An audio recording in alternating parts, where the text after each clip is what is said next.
Dinas Pembangunan Indonesia Manado, kelas A3 Keperawatan semester 6. Pada saat ini saya akan membuat penyuluhan mengenai bantuan hidup dasar dan GCS untuk memenuhi tugas ujian akhir semester dari mata kuliah Keperawatan Kegawat Daruratan dengan dosen pengampu Nurse Olvin Maningkei Escape MKes. Kita masuk ke dalam pengertian BHD. Bantuan hidup dasar merupakan suatu rangkaian tindakan yang berurutan yang dilakukan pada korban yang mengalami suatu keadaan henti jantung dan henti nafas. Hal-hal yang harus diperhatikan sebelum tindakan bantuan hidup dasar: yang pertama, dilakukan segera di tempat kejadian bila lokasi aman. Yang kedua, penolong harus mendahulukan keselamatan dirinya. Yang ketiga, jika berada di lokasi yang berbahaya, sebaiknya korban dipindahkan dulu ke tempat aman. Yang keempat, korban diletakkan pada permukaan yang datar dan keras dengan posisi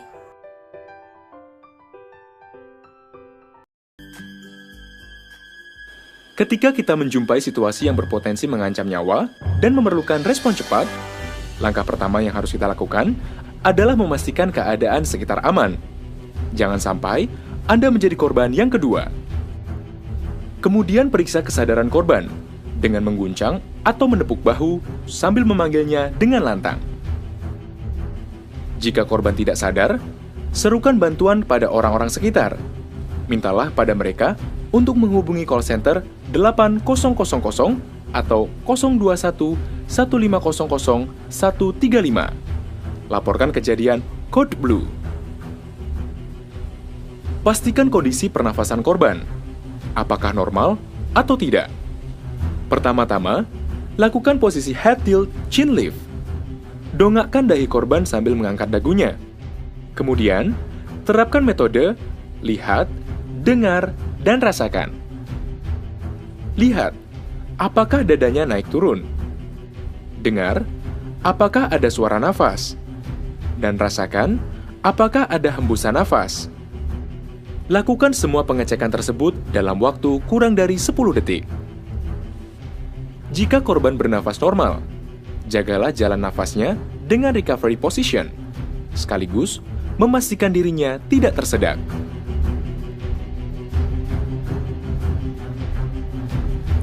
Jika korban tidak respon saat dipanggil dan diguncang, dan tidak bernafas, atau bernafas namun tidak normal, lakukan resusitasi jantung baru.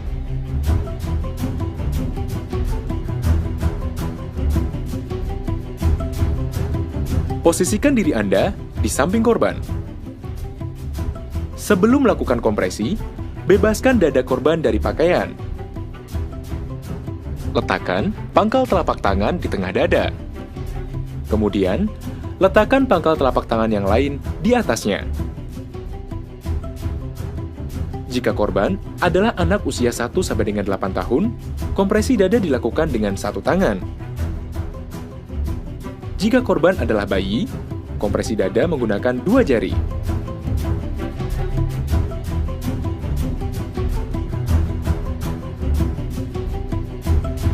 Ketika melakukan kompresi, kedua lengan tidak ditekuk dan harus tegak lurus di atas dada korban.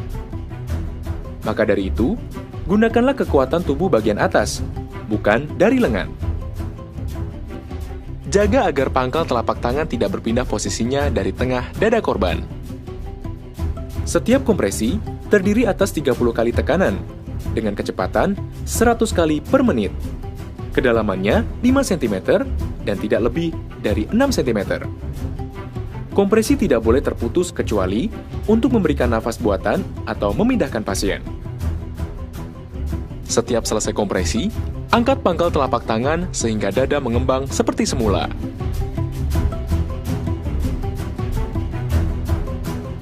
Dua 25, 26, 27, 28, 29, 30. Berikan tiupan nafas melalui mulut korban sambil menutup hidungnya.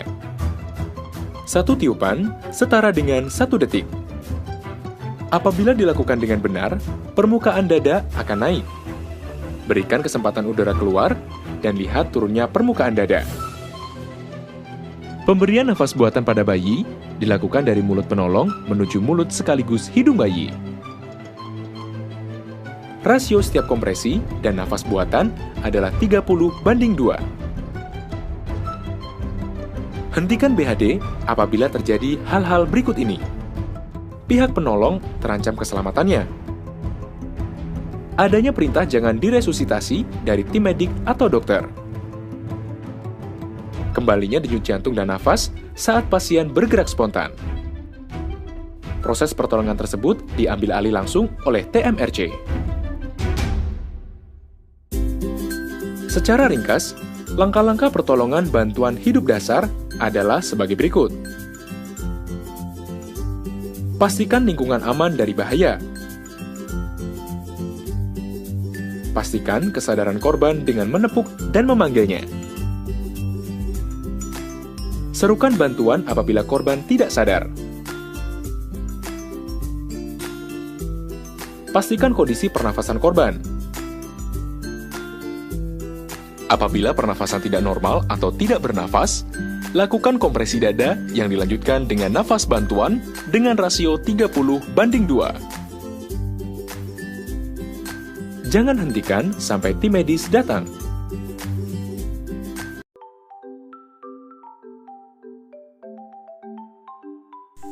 Selanjutnya, pengertian GCS. GCS yaitu skala yang digunakan untuk menilai tingkat kesadaran pasien, apakah pasien dalam kondisi koma atau tidak, dengan menilai respon pasien terhadap rangsangan yang diberikan. Respon pasien yang perlu diperhatikan mencakup 3 hal, yaitu reaksi membuka mata, bicara, dan motorik. Selanjutnya, tujuan GCS. Tujuan dari pengkajian GCS adalah untuk mengukur kesadaran dan respon seseorang terhadap rangsangan yang berasal dari lingkungan. Selanjutnya, cara pemeriksaan GCS. Adapun langkah-langkah dalam pengukuran GCS, yang pertama, pasien dibaringkan di atas tempat tidur. Nilai status pasien, adakah kelainan gawat yang harus ditangani terlebih dahulu atau tidak. Selanjutnya, periksa kesadaran pasien dengan GCS dewasa dan PCS untuk anak-anak. Cara penulisan GCS. Cara penulisannya berurutan VM sesuai nilai yang didapat.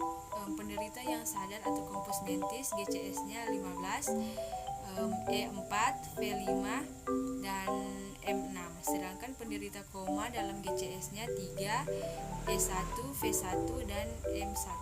Bila salah satu reaksi tidak bisa dinilai, misalnya kedua mata bengkak sedang, V dan M normal, penulisannya X56. Bila ada tracheostomi sedang, E dan M normal, penulisannya 4X6. Atau bila tetraparese sedang, E dan V normal, penulisannya 4-5X. Atau jika di total skor GCS dapat diklarifikasi skor 14-15 yaitu kompos mentis, skor 12-13 apatis, skor 11-12 somnolen, skor 8-10 stupor, skor kurang dari 5 koma. Jika dihubungkan dengan kasus trauma capitis, maka didapatkan hasil GCS 13-15 cedera kepala ringan, GCS 9-12 cedera kepala sedang, GCS 3-8 yaitu cedera kepala berat. Selanjutnya, kualitas kesadaran. Yang pertama, kompos mentis, yaitu kesadaran normal, sadar sepenuhnya, dapat menjawab semua pertanyaan tentang keadaan sekelilingnya. Yang kedua, apatis, yaitu keadaan kesadaran yang segan untuk berhubungan dengan sekitarnya sekalipun acuh tak acuh. Yang ketiga, delirium, yaitu gelisah, disorientasi orang, tempat, dan waktu, memberontak, berteriak-teriak, berhalusinasi, kadang-kadang berhayal. Yang keempat, somnolen, obtudasi, latergi, yaitu kesadaran menurun, respon lambat, mudah tertidur, namun kesadaran dapat pulih bila dirangsang atau mudah dibangunkan. Tetapi jatuh tertidur lagi, mampu memberikan jawaban verbal. Yang kelima, stupor, yaitu keadaan seperti tertidur lelap tetapi ada respon terhadap nyeri. Dan yang keenam itu koma, yaitu tidak bisa dibangunkan, tidak ada respon terhadap rangsangan apapun, atau tidak ada respon kornea maupun refleks muntah. Mungkin juga tidak ada respon pupil terhadap cahaya. Terima kasih, inilah hasil penyuluhan dari saya. Selamat malam. Di akhir video dari saya, saat ini saya akan merekomendasikan salah satu kampus yang ada di Manado, yaitu Universitas Pembangunan Indonesia Manado yang letaknya ada di Bahu Lingkungan 2. Untuk adik-adik dan teman-teman sekalian yang ingin melanjutkan pendidikan di perguruan tinggi di bidang kesehatan, marilah bergabung bersama UNPI di bidang keperawatan atau Fakultas Keperawatan yang tentunya sudah terakreditasi B dengan fasilitas yang memadai, dosen-dosen yang profesional, dan harga yang terjangkau. Untuk itu, segera daftarkan diri teman-teman dan mengajak saudara-saudara sekalian untuk bergabung bersama Universitas Pembangunan Indonesia Manado. Selanjutnya, informasi lebih lanjut atau informasi lebih jelasnya, silakan teman-teman mengunjungi website dari Universitas Pembangunan Indonesia Manado.